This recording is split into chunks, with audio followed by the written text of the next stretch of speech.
Bugün Uruşça'da söyleyemiz, хотя biz munda штабта жиылабыз, татар тілін сақларда, татарша сөйлешерге ең мақсат біздің шоу. Міне тюркский халыкларды біз гел жиябыз, шунда инде үзара татарша сөйлешерге. Яшьләрне чакырырга менә әле бүген алар киләсе инде. Вот сегодня у нас такой вечер немного с идеологической направленностью, такой насыщенный. Сегодня столько здесь VIP-персон, даже вот про каждого можно рассказывать по полчаса. Вот Мансур Равиль сегодня здесь, значит, Мунавир Закеевич, академики сегодня здесь, значит, Равиль Хайдарович вообще человек, наверное, уж о вас сколько можно рассказывать, все знают, вот. Вас еще не очень хорошо знаем, вы сами потом о себе расскажете, вот. У нас сегодня задача, значит, какая, мы давно собирались, у нас появилась уникальная книга, вот, татарские ученые, это такой книги, такого издания вообще никогда не было, и оно уникально, вот, значит. Это первое. Сегодня мы постарались пригласить московских МУРС, Московское научное сообщество, которым занимается Ильдар Рустемович у нас. И потом второй вопрос, у нас презентация еще одной книги. И третий вопрос, сегодня уникальные медицинские вот эти, значит, технологии, сегодня расскажет наш гость также. Вот. У нас сегодня, значит, поэтому книга имела такой серьезный резонанс. Вообще такие книги должны выпускать, наверное, Академия наук, должно выпускать правительство. Но ее выпустил Ильдар Рустемович. Да? Ну, не только я, помогали, я расскажу. Все, тогда мы ему слово представляем. У нас сегодня микрофона нет, поэтому, пожалуйста, потише, ладно? Хайырлы кеш, хөрмәтле дуслар. Без монда җыелдык. Икенче мәртәбә, беренче мәртәбә без былтыр җыелганы. Монда җыелды безнең галим кешеләре, актив кешеләр. Bizning murzalar, tatar murzalarning Moskva murзалары җыелды. Bizning инде бик күп сүзләр бар. Беренче инде безнең хәзер инде безнең илдә бер проблема бар, инде проблема. Андан башлыйбыз, аннары инде безнең эш турында сөйлибез. Безнең мурзаларның инде хәлләре бар. Аны сөйлибез, аннары инде әйткән икән. Кешеләр сөйли, үзләренең эшләр турысында яңа китап, хроническая цитата, аннары инде яңа технология. Уважаемые гости, сегодня мы собрались второй раз. В прошлый раз у нас именно такой формат был, правда, видимо, два раза мы собирались. Но сейчас мы решили объединиться. Нас не так много, которые здесь присутствуют постоянно, приверженцев штаба татар сейчас это конгресс татар тюркских народов. И хотелось бы просто заострить ваше внимание на отдельных проблемах и рассказать то, что мы успели сделать за прошлый год. Ну, наверное, сейчас ни для кого не является секретом, что у всех в нашей стране есть одна проблема. Это все рубежи мы перешли, поэтому что-то, если можно было бы даже сделать, согласно или не согласно, теперь у нас цель одна. Поэтому мы должны быть объединены, как не раз бывало в нашей истории, уже тысячи лет продолжается. Мы должны быть все вместе, независимо от наших каких-то политических воззрений, от нашей религиозной приверженности, профессии, ну и прочего, прочего. Прошло более 30 лет, как начало разрушаться наша великая страна. Это величайшая трагедия в мире. Наверное, такой трагедии в мире никогда не было. Да, были войны, но это примерно соизмеримо. И особенно велики последствия для всего мира, потому что мы разрушили нормальный порядок вещей в мире, особенно у себя в стране, пошли на поводу многим рекомендациям, сами того не понимая. Ну, трудно сказать, как это произошло внезапно, мы, в общем-то, все очутились в этой яме. Потому что под вывеской свободы, в общем-то, ничего и особенного и не было, особенно не произошло. Как бы произошла легкая вседозволенность была несколько лет.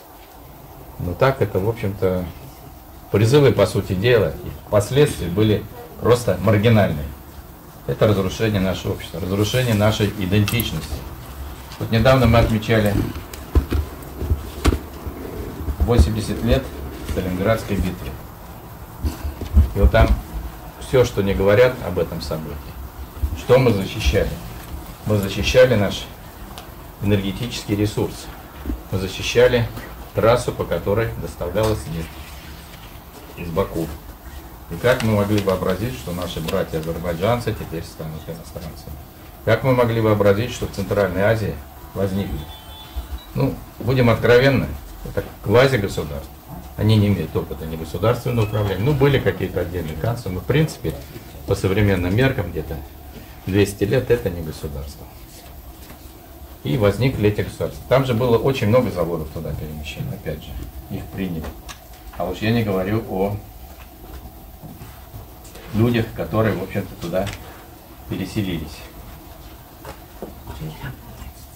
которые были в эвакуации долгие годы. Всех приняли радушно, во всех регионах. Не могу понять, как сейчас на нас косо смотрят. Ну, это я не говорю, что у них, так сказать, внешний вид такой. Но вот эти ребята, которые из Казахстана, они же, в общем-то, спасли Москву. Они намертво стояли и проливали свою кровь. Просто вещи совершенно невообразимые. У нас произошел надлом нашей идентичности, мы потеряли нашу большую идентичность, которую мы формировали, наверное, 1000 лет. Были, конечно, события различные, трагичные были, вот и среди русских и татар, но одни других захватывали, но последние события, покорение Казанского ханства, да, очень кровавое событие, очень такое сложное, но тем не менее татары выжили, потому что татары профессиональный народ стойкий, и который выдержал тысячелетия испытаний и сохранил свою самобытность. Сохранил язык, сохранил религию. В этом плане религия сыграла очень большую роль. Потому как было много запретов для татар жить в городах, по берегам рек, которые являются транспортными магистралью. Но они выжили. И находясь в определенной изоляции, они стали учиться. Они изучали священный Коран, они стали грамотными. Они изучали элементарные дисциплины, потому что татарские медицины изучали не только религию, но изучали элементарные науки, изучали литературу, изучали историю, географию, изучали элементарную математику, ну, арифметику, скажем. На тем временам была математика. И они выжили. Потом как бы все образовалось после екатерининских приказов во времена Пугачевского восстания, потому что та война была не крестьянская, как нам показывали, а такая национально-освободительная. То есть, в общем-то, происходило примерно то же самое, что сейчас, но назревало. То, что в Чечне было, потому что там воевали и башкиры, и татары, все народы, но они воевали как бы за свое освобождение, это были не крестьяне, именно их возглавлял местный знак. Вот Шталава отбивали, как башкирский князь, они просто посмотрели. Поэтому, в общем-то, он закончил свою жизнь. Были кавказские войны. Но вот смотрите, что произошло. Кто мог ожидать такого поворота событий? Мы с чеченцами, тоже наши братья, будем говорить, по стране, воевали насмерть. Долго времени. И произошел такой коренной перелом, и смотрите, как они себя проявляют. Видимо, я думаю, не все потеряно. Поэтому мы должны сохранить нашу идентичность. Ну, она из чего строится? Вот прежде всего, это идентичность той большой страны, если это новая конфессиональная, новая национальная страна, это идентичность большого государства. Вторая уже, по степени важности, но может быть кого-то не это национальная идентичность и религиозная. Где-то они переплетаются вместе. Татары и тюркские народы, они, которые здесь присутствуют, и помогли азербайджанцам, мы все приверженцы ислама. Ислам нас тоже как бы объединяет. Это очень важно. Но существовало много еще других идентичностей. Идентичность научная, научное сословие, мы все в той или иной мере представляем науку, ну, по крайней мере, все люди с высшим образованием, все люди творческие. Идентичность может быть по определенному роду деятельности, по принадлежности к какой-то организации. Раньше существовали громадные предприятия, там была идентичность предприятий, был патриотизм предприятий. Сейчас вот, ну, не говоря о больших каких-то предприятиях, но в массе своей, наверное, этого патриотизма нет. Есть хозяин, есть какие-то такие наемные рабочие, которые на все закрывают. И в нашу душу влили вот эту психологию, эту рабскую психологию, совершенно, как говорится, я сказал, животную психологию потребительства. Она ведет никуда. только деньги. За деньги сделать ничего нельзя. Сегодня это можно много, но это все временные успехи. Вот сейчас говорят, что да, в нашем военном случае должна быть у них достойная зарплата. Но я думаю, они воюют не только за деньги, они воюют все-таки за страну, потому что есть те, которые воюют за деньги, но если дали большие деньги, там можно быть что-то другое в ту сторону. Поэтому вот так, не так. И когда вот эти все идентичности, профессиональные, по увлечению, там, по роду занятий, вот, скажем, фанаты футбольной команды, это тоже идентичность, довольно крепкая, и люди живут этим. Но когда они все целенаправленно, в единой струе, как бы будем говорить, когерентно идут, уже происходит синергия вот этих всех качеств, уже будет не 1+1, это будет уже гораздо больше. Но когда они разобщены, идет процесс другой, разрушительный, в общем-то. Все идет в другую сторону. Поэтому мы должны об этом помнить. И вот, казалось бы, нам дали много свободы, да, некоторые развили какой-то бизнес, но я думаю, основная масса всех этих бизнесменов, она уже как бы не уйдет. Но вольница была дана и языку, и религии, да, это хорошо. Но если вы посмотрите на статистику, то носители коренного языка, своего национального, все меньше и меньше становится. Никто не мешает. И школы как бы тоже теряют направленность свою национальную. А раньше были национальные школы. Вот эта вот глобализация, эта психология потребления, она к чему привела?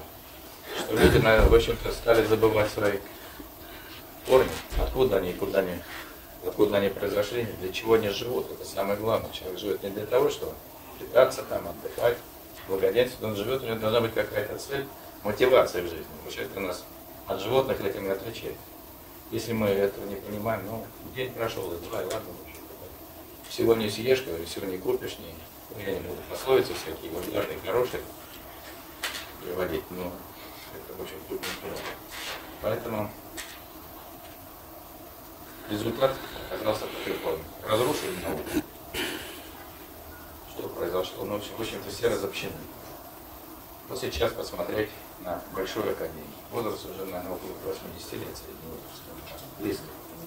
Наша академия естественных наук, она просто молодая, на 30 лет. Назад была образована, ну, больше чуть-чуть, 33 лет. У нас тоже за 70 хорошо, так вот сказал, что был прием молодежи, таких нет. Количество диссертаций защищаемых гораздо меньше, особенно в области естественно-научных кандидатов, технических наук, физмат наук, химических, биологических, медицины, чтобы были медики, медицина всегда ставится. Ну, очень много здесь гуманитарной сферы, экономисты, социологи. Ну, собственно, определялось это в экономическом плане все-таки области, которые победили, на предприятиях людей мало осталось. Сейчас вот ситуация поменялась. Оказалось, понадобились инженеры, понадобились рабочие, которых нет. Как бы мы ни называли его гегемон, но это был такой скрепляющий пласт, который, в общем-то, цементировал нацию. Его нет. Есть какая-то там маргинальная масса, даже не хватает элементарных слесарей сантехников, тоже не готовы. Нужны сейчас инженеры для работы на оборонных предприятиях. Сейчас потихоньку начали восстанавливать нашу авиацию, гражданскую авиацию. Я вот недавно, вчера беседовал с товарищем Зубеновским, да, говорит, мы начали делать самолеты, ну, 10 лет как минимум надо, чтобы нам выйти на нормальное место. А мы были лидирующей державой, то есть и парк самолетов у нас, пожалуй, самый крупный. И что сейчас? Значит, это тоже отражение того, что у нас происходит и в военной авиации. Значит, тоже есть недостаток. Я же не говорю о других отраслях. Станкостроение, прочее, электроника. Поэтому, говоря вот о языке, я уже, так сказать, о политике больше не буду говорить. Вот прошла недавно перепись населения. В Москве сказали 75 тысяч татар. Ну, вы все прекрасно знаете, что татар, наверное, ну, всегда было около миллиона. На прошлой переписи 175 тысяч. Вот куда эти 100 тысяч делать? Еще другую цифру приведу. Летом, вы знаете, прошел Сабантуй в Москве. 300 тысяч человек. Ну, отбросим 20%, там, скажем, люди из Средней Азии, Среднего Поволжья, ну, там, члены семей, ну, 20%. Это 300 тысяч. Когда проходил Сабантуй? Проходил в июле, в конце июля, если не ошибаюсь. Ну да, 1 июля проходил, в начале. Так, половина счета, даже больше, может, половина, это время отпусков и люди на даче в выходные. Ну, не так сказать, выбор невелик. Вот еще можете смело умножать эту цифру на, ну, там всякие факторы, вы миллион этот получите. И я не думаю, что здесь есть, наверное, какие-то заинтересованные лица, что какой-то злой умысел, чтобы там показать, что уменьшить. Но если люди пишут, они пишут то, что думают. Значит, просто довольно низкая активность. Ну, мы семья вот довольно активная, но все равно у нас из 4 1 не пошел. Так вот, а других еще больше. Ну, по тем же причинам. Поэтому, ну, вернусь немножко в политику. Вот так я просто немножко размышлял, наверное, многие согласятся, что вот это все произошло не потому, что мы, так сказать, здесь у нас внешний враг, да, с ним надо разобраться, так уж получилось, уже деваться некуда, только вперед. Но задумка-то была, я думаю, сейчас мне кажется, что это наш единственный шанс вот за короткий промежуток времени, очень активно, единственный повод навести порядок в стране. Потому что у нас очень много, ну, завелось всех таких, то есть править мозги все. Я так называю вещи своими именами. Ну, дай Бог, что это, если это получится. Потому что в такую ситуацию народ должен консолидироваться. Конечно, большая беда, что мы очень далеко отстоим от нашей молодежи. Потому что разрыв поколений – это тоже нарушение идентичности. И вот если ты не имеешь стартовую позицию, ну, если кто-то занимался хотя бы элементарной механикой, баллистикой, то уже не имеет точки старта, не будешь знать конечную точку. Ну, это как и было раньше, по траектории так рассчитывается. То есть конечных условий может не быть. Поэтому эта задача не менее важна, чем, скажем, победа в какой-то войне. Потому что сейчас нужно бороться за молодежь и воспитывать ее так, как нужно, чтобы и первым решающим фактором в этом является семья, родители. Ну, вернусь к татарскому языку. Вот татарский язык, он, ну, действительно вымывается. И с каждым годом. Москва большая, вот, скажем, берем миллион. Ну, сколько человек, более-менее, моя твоя не понимает, говорят по-татарски. Ну, наверное, не более половины. А те, которые с носом, ну, наверное, треть. Из этой трети, кто может нормально, адекватно читать, писать, ну, грамотно, не просто так читать, как и тех еще тоже меньше, но я думаю, тоже. Не более трети, я думаю, что вот такой расклад. Но без языка нет народа. Хотя, вот в ноябре я был на конференции 625 лет принятия ислама в Беларуси. Не принятие ислама в Беларуси, ну, туда пришли во время смуты уже в Золотой Орде, часть татаров кочевала туда, в Речь Посполитую, на Беларуси, это часть Речи Посполитой, это была Польша и Беларусь. Там они прижились, народ все-таки активный был, все-таки они были воины, получили какие-то земли. Потом еще во время Грюновской битвы пришли татары. И, в общем-то, говорят, 4 народа, это поляки, литовцы, русские и татары, победили в этой битве, но решающую роль сыграла татарская конница. Ну, здесь сидит вот историк, Вячеслав Владимирович Думин, он этот вопрос лучше знает. Ну, они прижились, очень уважаемая публика. Очень многие из них стали шляхтичами, то есть имеют дворянское достоинство. Интересное такое явление. Ну, мы говорим, мы теряем язык. Да, мы теряем. Многие говорят, я татарин, но не говорю, не понимаю. Сидит, симпатизирует, но ничего сказать не может. В Литве татары тоже не говорят. В Беларуси татары тоже не говорят по-татарски. Ну, у них сохранилась религия, довольно такая четкая. У них сохранилось, ну, имена они используют довольно часто. Но язык у них белорусский. Даже когда службы ведут, они на старобелорусском. И даже я задал вопрос, а как вы общались, пишете? Мы писали арабскими буквами на белорусском языке.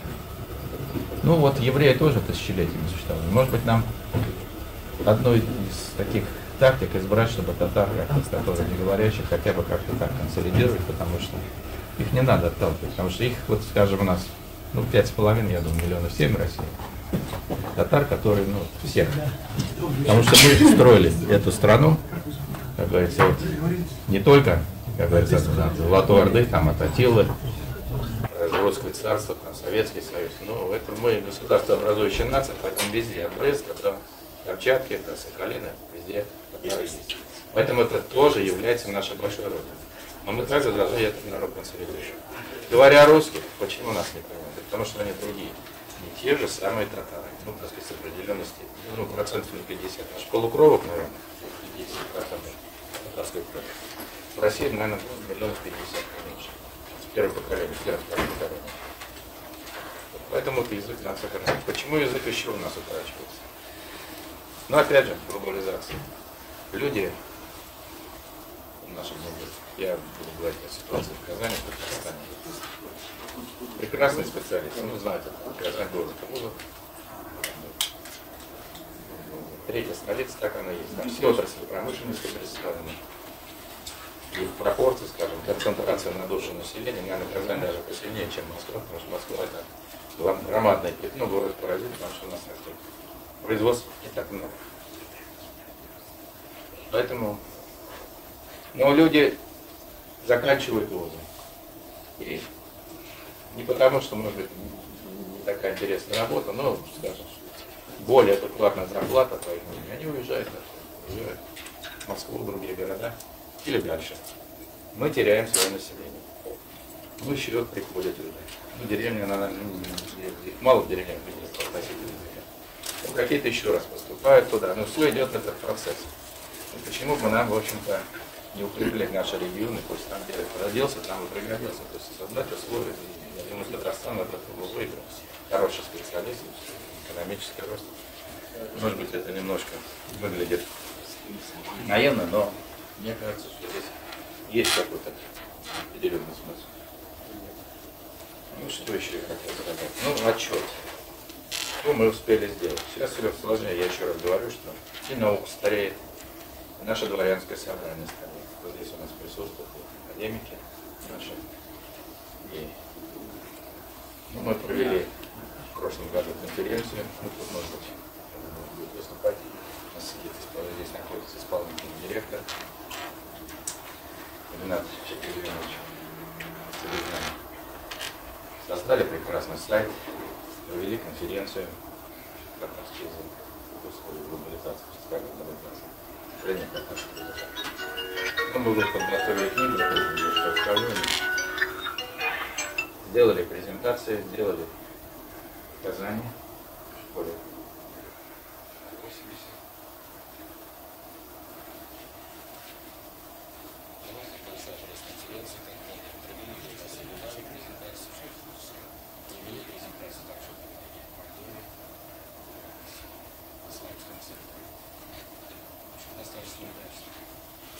Ну, я считаю, это тоже наше участие. Вот участвовали в мероприятиях по празднику 625 лет ислама.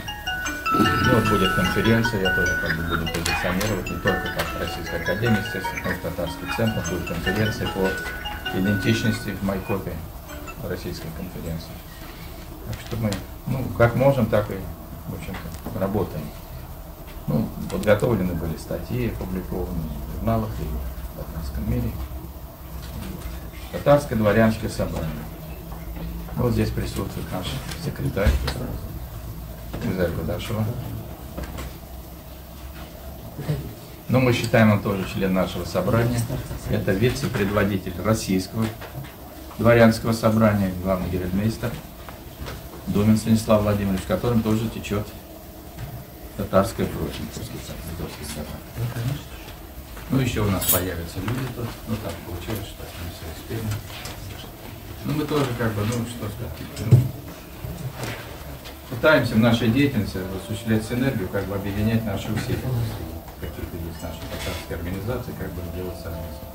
Ну, вот я говорил, в Мордовии проходила конференция по дворянству. Был создан татарское дворянское собрание Республики Мордовия. Вот. Ну, я думаю, еще я вот, если буду на Кавказе, тоже в Майкопе, в Лабидее переговорим, там что-то удастся сделать. Значит, вы, наверное, знаете из истории, что было колоссально большое хамство татарское, кавказское. Ну, татарско-ногайское, где-то миллион человек. Ну, тоже печальный эпизод нашей истории, фактически одни истребления. но все-таки остались. Поэтому деятельность есть. Что еще хочу сказать? Интересный факт, что все мы, наверное, в 5, 6, там, 10 различных организациях. Дворянское собрание, Татарский научный центр, Российская академия естественных наук, какие-то общества дружбы, Союз обществ дружбы, казачьи какие-то движения. Но если так посмотреть, ну, я так думаю, одни и те же люди, в общем-то, процентов 20-30 это, наверное, просто так и не должно. То есть люди, они везде присутствуют, разнопланово, разновекторно, поэтому мы также должны объединять усилия, все наши эти увлечения, будем называть мини-идентичностями, действовать совместно, активно, потому что у нас всегда есть точки пересечения, и есть, в общем-то, направление, где мы должны, в общем-то, работать совместно и помогать друг другу. Ну, еще коротко о книге. Значит, книга была издана в прошлом году. Мы ее планировали к столетию Татарской АСР, но, к сожалению, она была примерно в 1,5 раза меньше. Не удалось ее сделать, вернее, отпечатать она была готова, но не нашли средств. Мы попросили Академию наук Татарстана о поддержке, в общем-то, как бы из союзников получилось, что, в общем-то, скорее было противодействие. Потом мы вошли в контакт с Казанским муфтиятом, в общем-то, по их рекомендации включили несколько духовных лиц, я думаю, это правильно, здесь порядка 20 человек, татарских, философов, теологов, языковедов, просветителей, начиная с самого начала XIX века и заканчивая сегодняшними днями. Самый молодой это как раз Максютов, который является изобретателем одной из вакцин «Центр века» в Новосибирске, подковеда. Но это раньше они занимались бактериологическим оборудованием, сейчас вот вакцины делают. В книгу попали разные ученые. Я говорю, что есть духовные лица. Это как Шахабуддин Марджани, Насыри, Каим Насыри, Курсави. Много, я не буду всех перечислять. Есть ученые, есть даже человек, который выдвинул, у нас в России, по крайней мере, идею пантюркизма, но здорово, тоже виноват. Это прекрасный Мирсаид Сельтангалеев. Есть люди, которые уехали из страны. Есть люди, которые исповедовали разные взгляды. Но все они служили большой науке, оставили свой след, потому что мы старались сюда включать людей, во-первых, по своим достижениям, по их значимости, и особенно по значимости этих достижений для развития нашей страны. То есть это были величайшие, я хотел бы сказать, мировые конструкторы, и ученые, и физики, и химики. Есть целая династия, Илья Нигматуллин, Искандерович Супруга, тоже представитель династии, и дед был медик известный, и отец был механиком, его братья отца были тоже врачи известные. Не только из Татарстана, это тоже была проблема с Татарской академией. Почему же здесь татарстанцев не так много? Потому что мы собирали всех татар, которые в России, которые за рубежом, которые в Москве. Но если уж так говорить, то, наверное, все-таки немалая часть, если не половина, ученых татарских находится здесь, потому что все-таки Москва определяла много, особенно в прежние времена. Центры были научные, они работали здесь. Поэтому здесь книга содержит 125 статей о представителях науки и 25 статей, мы не подумали, что это является необходимым, в институтах или в организациях, которые они возглавляют. Это организации всесоюзного, я буду говорить всесоюзного, где-то сейчас уже всероссийского значения. Это крупные, всемирно известные институты, такие как Институт океанологии, Институт космических исследований, Химический институт, Институт медицинской техники. То есть это те институты, которые, в общем-то, слава гремела по всему миру. Я не буду распространяться. Есть, конечно, очень большая такая обширная презентация на 30 с лишним слайдов. Не стоит этого делать. Книга уже практически на треть уже, больше, чем на треть, разошлась. Ну, как мы ее сдали, потом, вот я говорю, что мы начали 2 года, в 2020 году, ну, потом следующий юбилей был. Тысячелетие принятия ислама. Это тоже поворотный момент в развитии татарского народа. И мы также изменили предисловие, добавили. И духовные лица нас тоже поддержали. Здесь у нас здесь Фатых Хузин, Галим Казрат. Молодой человек сравнительно, очень интеллигентный, образованный. И он нам просто помог. Как он это организовал? Взял, так сказать, в течение одного момента все это сделал. Джимей тут не будет знать. Хочу сказать еще о нашем духовенстве, вот общаясь с ними более тесно, хочу сказать, что поменялись люди. Они достаточно прогрессивны, образованные, владеют иностранными языками, ну, может быть, не английский, но зато знают арабский, знают турецкий. Очень активные, вникают во все. И это уже, как говорится, не дедушкины сказки, когда там какой-нибудь отставной летчик или железнодорожник, там, записавшийся много читал Коран. А это уже профессионал. Вот тут есть свидетели, которые могут это подтвердить. Это действительно так, потому что религия, ну как бы мы к ней не относились, мы здесь, так сказать, по большей части, как, атеисты, будем говорить, новоиспеченные мусульмане.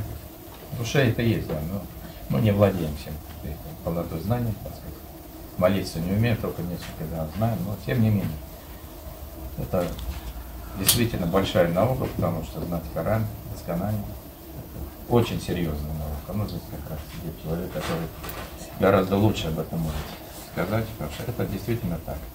Поэтому мы, не отвергаем наше, как сказать, достойное советское прошлое, мы можем, как говорится, не быть такими воинственными атеистами, потому что религия — это тоже часть нашей жизни, часть нашего общества, часть нашей истории. Это уважение к нашим предкам, а нам от них оторваться не надо. На этом я закончу, я достаточно много говорю.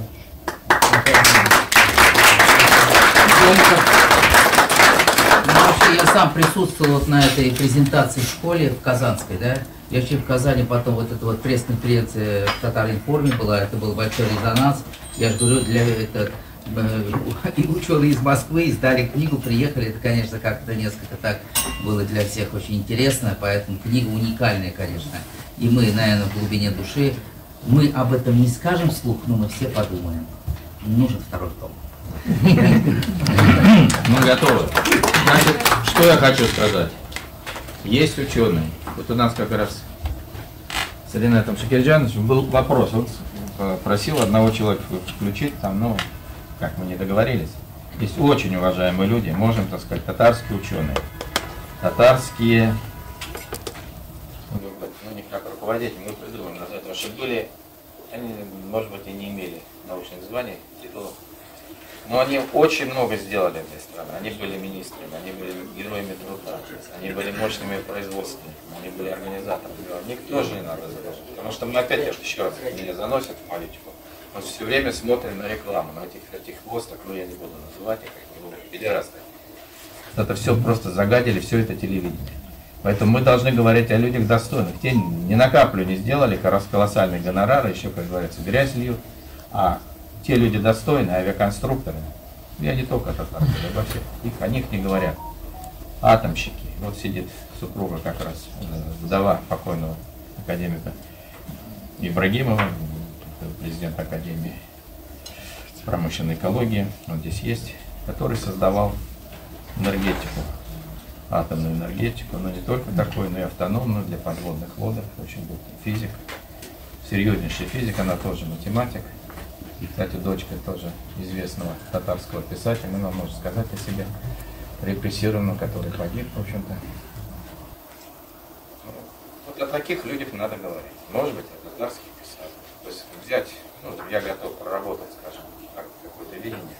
Ученые так ученые, но не только ученые. Потому что эти же ученые, те, которые ученые не пропали, они всегда были организаторами.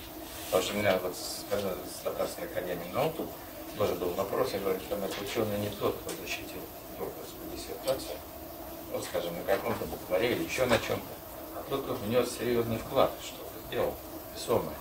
Потому что докторов их много, десятки, если не сотни тысяч. специалистов. Ну, ясно. Ладно. Поэтому надо подумать. Можно, опять же, и о деятелях искусства, о художниках. Ну, мы должны знать своих людей. А можно о Совете Аксакалов и о активистах штаба? Это отдельный том. Да. Поэтому Ильдар Рустемович поблагодарим в организации сегодняшнего вечера. Он тоже сыграл большую роль. Вот он нас всех собирал, обзванивал. И вот совместно с Ильдаром Рустемовичем в прошлом году впервые в Москве провели ифтар для мурс и ученых. Да? Пришли на ифтар многие, которых, значит, не исповедуют православие. Да? Мы как-то к этому толерантно относимся, значит, все-таки мы боремся за каждого татарина, мы тоже кряшиных православных считаем своими татарами. И вот мы, такой был ифтар у нас в прошлом году традиционный, ну, мы читали дуга, православные, значит. Знаменитые евреи России. Армяне, смотря на это, издали «Знаменитые армяне России». И вот здесь появилась книга, которая называется «Татарские ученые». Я думаю, если вы сделаете «Знаменитые татар России», это будет многотомное издание. И не забудьте туда поместить также зятьев татар, которые женились на татарках. Потому что есть такая тюркская хорошая поговорка «Арват харалы, мянда оралы». Вы понимаете, о чем речь? Значит, а сейчас я хочу немножко сказать, потому что впервые, значит, в мире те, которые называют себя мусульманами, это не совсем правильно, потому что до революции их называли мухаммедане, а потом стали называть магометанами, потому что к муслимам относятся и иудеи, и христиане. Если вы хотите об этом узнать, вот надо обратиться к коранической цитате. Я сейчас только зачитаю здесь врезку, чтобы было понятно. Бесчисленная информация о Коране и об исламе, которой сегодня наполнено медийное пространство, имеет разную степень достоверности. При этом далеко не у каждого находится время на то, чтобы самостоятельно изучить Коран и отделить правду от распространенных заблуждений. Тематический справочник «Кораническая цитата» содержит фрагменты Священного Писания на 51 тему, которые, как правило, интересуют людей, желающих ознакомиться с последним откровением единого Бога. Кораническая цитата – это возможность в короткий срок понять реальные истоки исламского мировоззрения и разобраться во многих социальных, культурных и политических процессах, происходящих прямо сейчас в мире. Вы знаете, что в Бельгии Коран сожгли, а в ответ на это у нас, ну не в ответ на это, потому что готовилась она лет 5, Коран необходимо было проанализировать, и причем чисто из практических нужд. Я работаю в АФСИН, Федеральной службе исполнения наказаний, главным научным сотрудником, и возникла потребность при ресоциализации экстремистов и террористов обратиться к первоисточнику. И когда, скажем, мне приходится с ними встречаться, то я задаю первый вопрос. Почему сказано в Коране, сура 256 стих, запретил в религии он принуждение? Разнится ясно истина от заблуждения.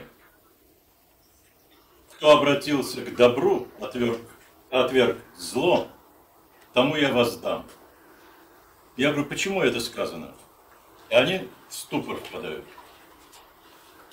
Почему сказано? Если бы твой Господь желал, то Он бы всех создал одним народом.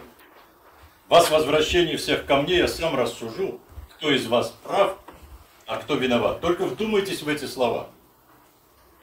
Потому что категорически запрещено, скажем, человеку, который называет себя мусульманином, даже с джахилия, с язычниками, говорит, ну, у тебя Бог нехороший, неправильный, с тем, чтобы язычник, не обратясь, не стал ругать Всевышнего. Знаете, какая мудрость? Ну и многое-многое другое. Поэтому, значит, два автора, это вот ваш покорный слуга и моя супруга, Тарим Анверовна Хаади. И вот на протяжении многих лет мы, так сказать, вот анализировали. А почему я говорю из практических нужд? Почему? Потому что эта книга в электронном виде была сперва сделана в ФСИН. Она прошла апробацию, там было всего 44 темы, здесь мы добавили 51, и когда вышла книга, я понял, что необходимо гораздо больше. Почему? Потому что темы, сейчас некоторые из них я прочитаю, вам станет ясно. Коран – завершающее послание единого Бога. И человек, который начинает читать цитаты, здесь все дано в цитатах, и только краткие комментарии. Он начинает понимать, почему последнее. Дальше. Кому предназначен Коран? В 14 местах я сам лично считал, потому что я 30 лет занимаюсь сравнительно сопоставительным изучением Торы, Нового Завета и Корана. В 14 местах сказано, что предназначен рабам. И только сура 6, 19 стих сказано, а также тем, которых он достигнет. То есть тот народ, который захочет принять, а вы знаете, что принимали, скажем, вот татары, у меня супруга как раз кандидатскую свою писала на тему, связанную с татарами-мусульманами по Волжье и Приурале, и с большим трудом принимали ислам.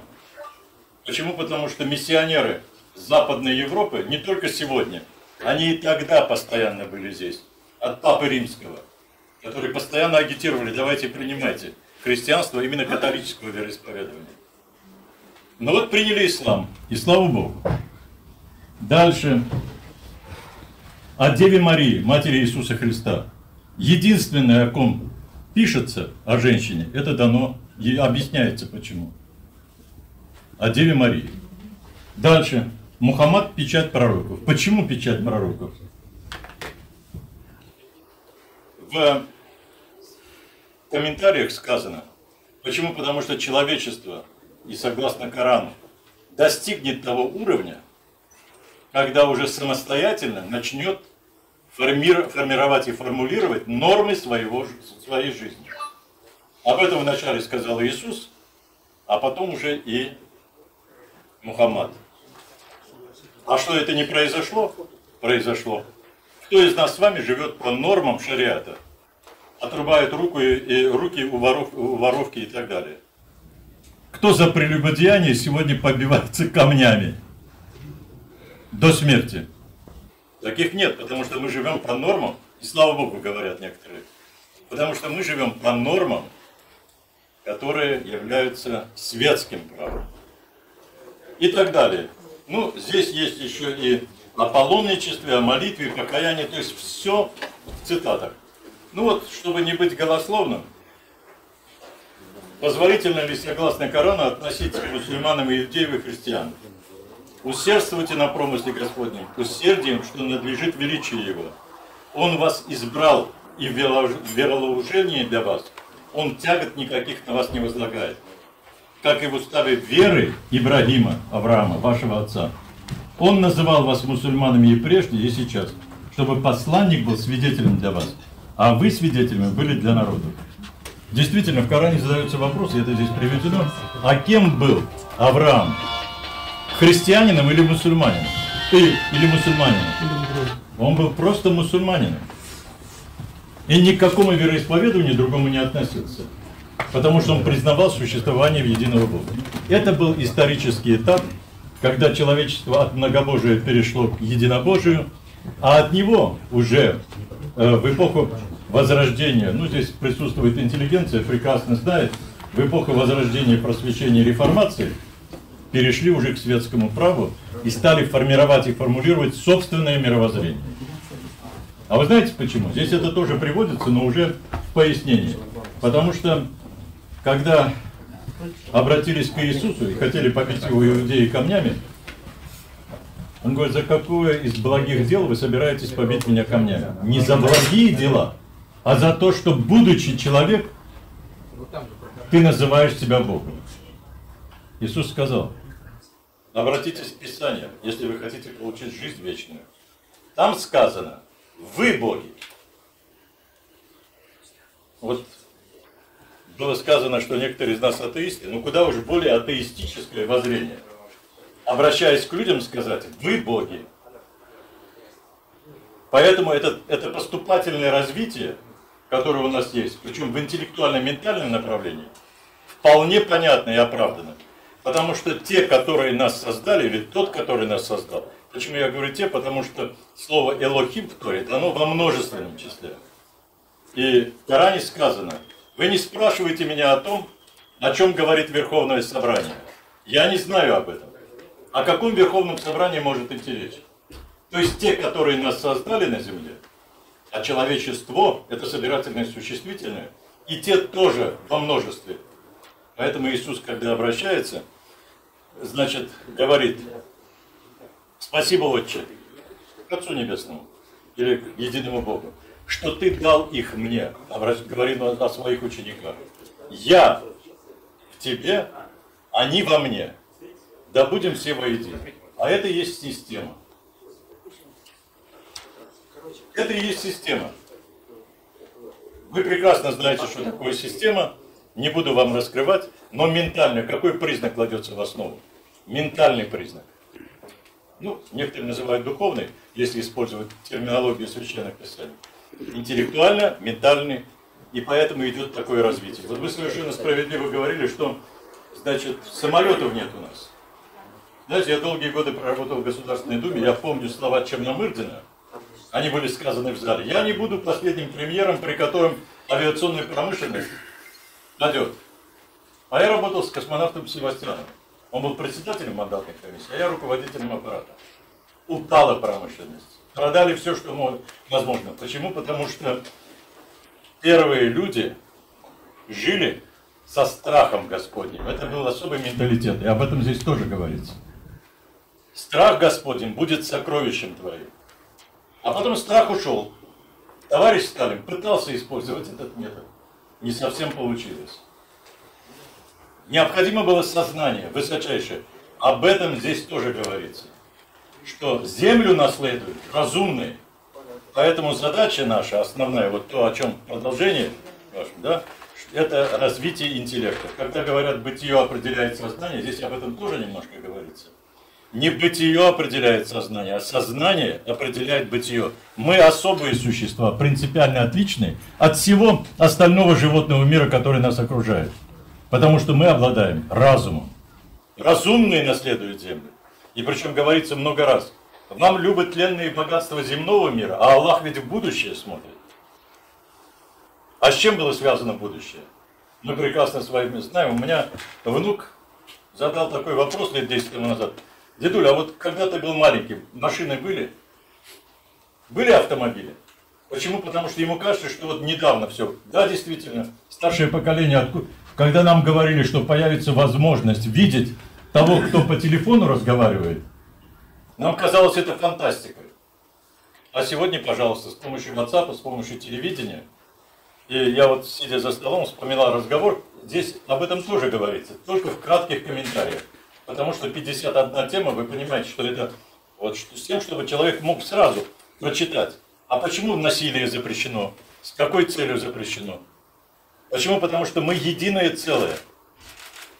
Вот я говорил, если бы твой Господь желал, то Он бы всех создал одним народом. А мы прекрасно помним, что значит устойчивая система.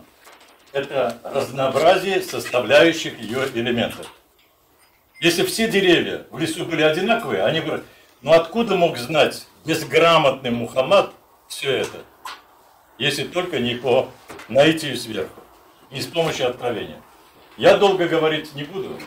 Надеюсь, что вы сами прочитаете и убедитесь в этом, когда ознакомитесь с каждой статьей Корана. Здесь нет ничего такого, чтобы, скажем, почему мы дали краткий комментарий, чтобы человеку не навязывать своего мнения, потому что Коран единственное писание, которое позволяет толковать.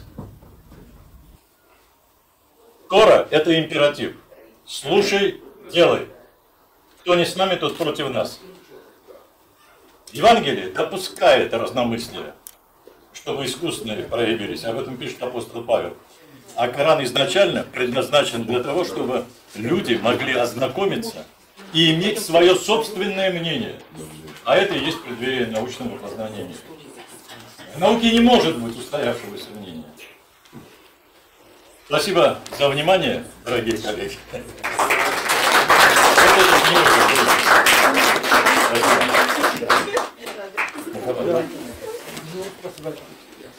Так, сегодня у нас еще один пункт.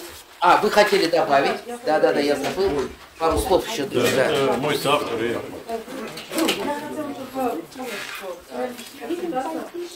Так оформлено, ну что, Сергей Сергеевич не сказал, а то некоторые моменты. Первым делом, это у нас на первой обложке, это Тугра, это имя Бога Аль-Рахман. Аль-Рахман, да. Это. И также в книге использована такая мандала, тоже с именем Бога Аль-Рахман. И если специально эти иллюстрации подготовила каллиграф Елена Рубан. И здесь вот такая тугра, которая означает, поистине здесь кроется знамение для тех, кто разумеет. И на арабском языке мы специально попросили, это из 39-й суры, 47-й аят, «Инна фи далика ля аятин джиганну ятафаккуруна». Я хотела добавить, что когда мы готовили эту книгу, у нас очень было много вопросов по поводу того, что Коран нельзя делить. То есть богословы говорили, что Коран нельзя делить. Но так как я изучаю сама культуру татар-мусульман по Волжье и Приуралье, я еще нашла те сведения, что даже первая книга «Хафтия», которая была напечатана азиатской типографией, это был «Хафтия», в котором были как раз аяты из суры, и это было как учебное пособие для шагирдов в медресе и мектабе. А потом уже Утос Имяни и его ученики дальше продолжили эту как бы педагогическую деятельность, и они тоже уже делили Коран на те суры, которые считали, что необходимо, чтобы другие студенты или другие люди начинали именно с этих сур. Еще такой момент хотела сказать, что Сергей Сергеевич уже упомянул о том, что Мухаммад был неграмотен.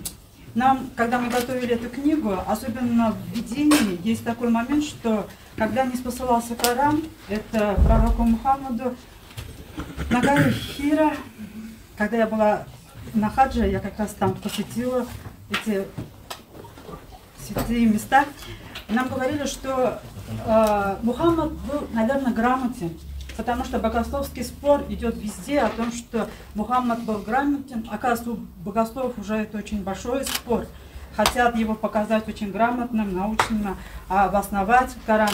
Но, на наш взгляд, если бы он был грамотным, он на самом деле тогда мог бы много чего написать. И получалось бы, что священность Корана могла бы как бы подтвердить сомнением пришло. И поэтому, когда уже мы пишем с твердой уверенностью, что Коран не спосылался не ученому человеку, пророку, а человеку, который с большим сердцем был. И не зря первые суры Корана, которые не спосылались, это была сура 96-я, в которой начинался «Икра», «Читай во имя Господа твоего». То есть вот те моменты, которые нас подвигли к тому, чтобы писать эту работу. Из своей жизни, наверное, один момент только расскажу. Вот здесь вот сегодня вопрос задавали, почему не получается читать Коран, оказывается. В свое время, когда в 2012 году я очень сильно заболела, и доктора не могли поставить мне диагноз, и на ноги тоже не могли поставить, мне пришлось обратиться к человеку, который целительством занимался. И этот целитель, хотя и не был мусульманином, посоветовал мне читать Коран. Я когда приехала домой, начала читать Коран. По-арабски я еще, конечно, не знала. Я взяла татарский перевод Корана, но это был перевод на гомонии, который был еще в 1930-х годах на старом татарском языке, и было очень тяжело его читать, то есть вообще невозможно. Потом я взяла, вот, слава Богу, альхамдулилля, перевод Корана Валерии Михайловны Пороховой, который в стихотворной форме передано на ясном, на русском языке. Коран, начала его каждый день читать по 10 сур. И через месяц, через 2 месяца все мои заболевания закончились. Даже открылась новое свое видение. Я увидела мир совершенно другими глазами. После этого я, конечно же, начала уже и читать и татарский, на татарском языке Коран, потому что почему-то эти слова начали передо мной открываться, и смысл их стал ясен. Но это сподвигло меня к тому, чтобы вообще изучать арабский язык, а дальше уже идти в исламский институт. То есть я закончила исламский институт, я теолог, и поэтому я считаю, что когда говорят о том, что недавно, когда во время защиты моей диссертации, не оппонент, а рецензент написал мне, для того, чтобы оценивать Коран, изучать Коран, вы спросили ли разрешение у муфтия Татарстана? Я написала, что, конечно, у нас светское государство, и что у нас религия отделена от государства, религия отделена, и в то же время у нас муфтиев очень много. Я писала диссертацию про татар-мусульман Поволжья и Приуралья, к которым относятся почти 20 регионов. Все, заканчиваю. Я только хотела сказать, что мы должны изучать для себя, для своего развития Коран. И я думаю, что если кто-то будет пользоваться ее возможностями для себя, то на каждом, в Альберисе, Озоне, на других площадках эта книга есть. Называется «Кораническая цитата», тематический справочник с краткими комментариями. Всем предлагаю. Слово о медицине, как сказал Кобзон, у меня с возрастом друзей медиков становится больше. Давайте вам 5 минут, а потом за чайным столом вы еще подробно все расскажете. Спасибо. Я вас всех люблю. Я доктор по хире. Слово набирайте в интернет, YouTube канал у меня очень много. Я патомоговицина, автор 50 книги. Сейчас председатель Международный союз писателей-целителей. Это впервые в мире такой союз. С 2017 года существует более 120 членов союза имеется. Я очень рад, что меня пригласили на этот замечательный встреча, что я встречаюсь с прекрасными людьми. Значит, я пару слов просто вам расскажу, потому что мне 71 года, 2 раза клинический смерть был. Значит, я прошел весь тяжелый путь медицины, написал 50 книг. Первая моя книга была «Вода дороже золота». Вот все здесь видите, красители воду не пить, только чистая вода. Основа человеческого организма состоит 90% из воды. Вода уменьшается, высыхает. Вода является хорошим растворителем для пищи, для всей энергетики нужна вода. Как пить? Просто мой первый совет: утром проснулись, пейте до пол-литра воды. Почему до пол-литра? За ночь через мочу, через пол, через все уходит, кровь сгущается. Естественно, появляется потом инфаркт, инсульт, все. Я как кардиолог раньше больным назначал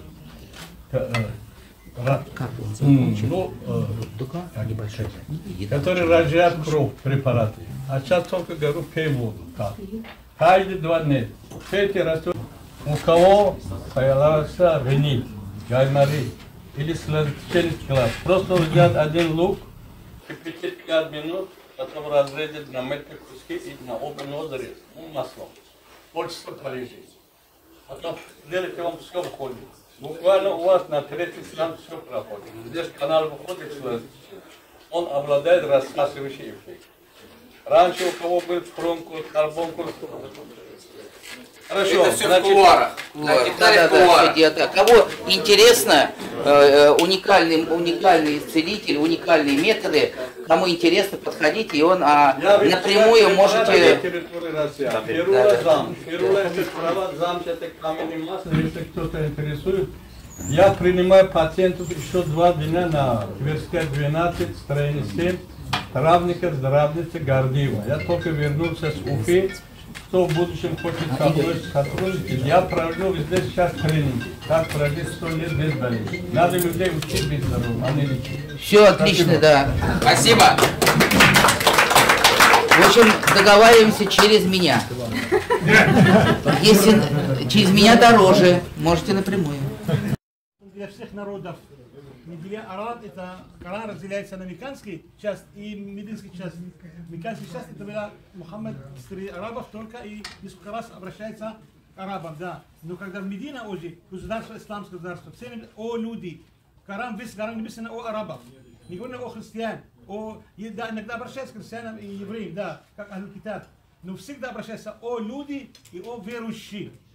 Поэтому Коран — это книга для всех людей, и мы всегда начинаем кушать, говорим, слава Богу, альхамдулиллах, который Аллах дал нам пищу, дал нам здоровье кушать, дал нам возможность это иметь. Поэтому если здоровья нету, некоторые миллиардеры, они кушают в день максимум кусочек сухари или вода, и ничего не может. А миллиардеры у них, а другие голодные, здоровье прекрасное, деньги нету. Поэтому слава Богу, что есть и здоровье, и деньги, чтобы могли кушать. Бисмиллах. И потом после еда благодарим Аллах за такой прекрасный пищу. Саламу алейкум ва рахматуллахи. Вот это портрет Валерия, русский человек. Это уважение к ней сделали этот портрет и сделали не нужно дома, а лучше здесь находиться и для всех народов. Бисмиллах. Всего татарского народа. Это вам с искренним уважением. Спасибо. Я могу сказать, что эта книга есть у Путина уже, Владимир Владимирович. Она есть у всех руководителей фракций Государственной Думы. В Бельгии сжигают, а мы распространяем. Швецию. А я хотел, Владимир Владимирович, чтобы меня почитать взял. Знаете, как договорились? Будет подарочный экземпляр специальный. Я принесу сюда, он приедет и заберет. Все.